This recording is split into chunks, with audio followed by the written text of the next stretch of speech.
Hello. So,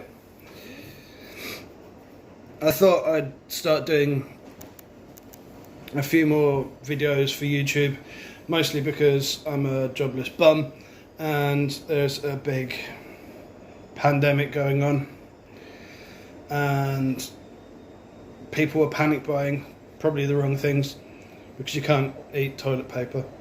It's fundamentally sensible, isn't it? Anyway, as you can see before me, I've got beans. You can buy dried beans from your supermarket.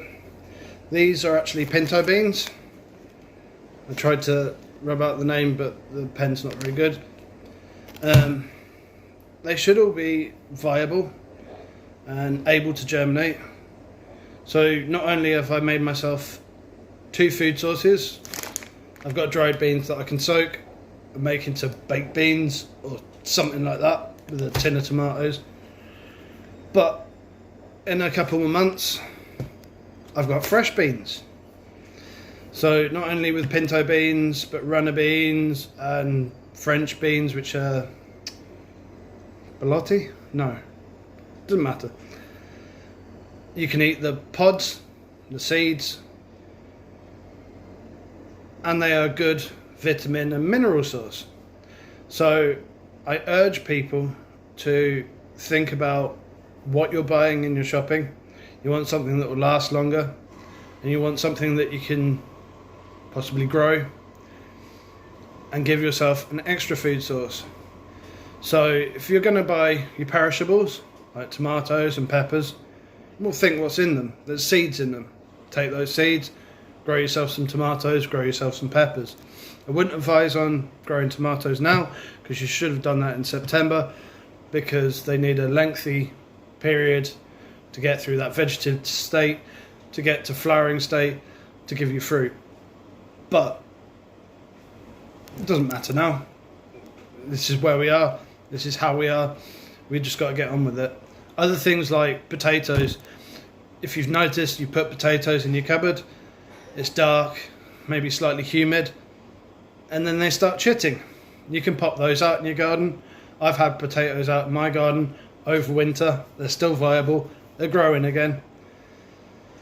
So there's lots of things you can get from your supermarket that you can buy in your big shop that will help you not only have food in your cupboards, but you can grow to have food as an extra source of food, which I think is what everyone should be doing. And this is why I'm sticking myself on YouTube. Also, along with my random guitar noisy videos and things like that, which I might sort of not do and do more garden-y thingies, because I'm in Northern Ireland and I'm English obviously. The climate here is awful. It rains continuously.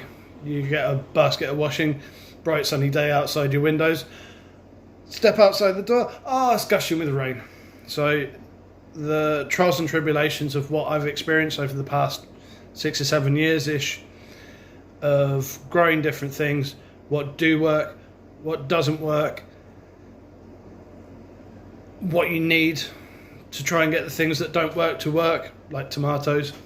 I've experienced tomatoes several years over where all I've got is green tomatoes and not very much else. But yeah, if you enjoy this, which I hope you do, there'll be more interesting things like mashwa, which I've shown a video before that needs more information. So I'll probably do a next step, which will probably be putting them on a trellis so they can climb, see if I can get them to fruit, as in have seeds, which I've read somewhere they're not entirely viable, but it'd be worth a try to see if I could get them to fruit. So not only have I got vegetative propagation from the tubers, but I have a reproductive propagation from the seeds, which is useful if my tubers get eaten by weevils or slugs or something like that. Then I've got a store of seeds in my collection if I need them again. Other things like yacon. Yacon's a sunflower family. Jerusalem artichokes, Some people call them sunchokes. They have nothing to do with Jerusalem. They're from the sunflower family. They've been outside in my garden for all the winter. Eventually I'm going to do a video where I'm outside in the garden, but unfortunately, like I said, I'm in Northern Ireland and it rains continuously. Looks quite bright behind me here, but don't be fooled, that's just because the camera's quite good and I'm getting a lot of glare, but there we go. So yeah, please subscribe, try and build me this channel because I'm a jobless bum, and just keep watching. It might be interesting. You might see me fail completely. You might see my house burn down and chaos reigns and 4 horsemen go down my street and harvest our souls. That sort of rubbish. But it'd be worth a try, wouldn't it? Yeah, thanks. Goodbye.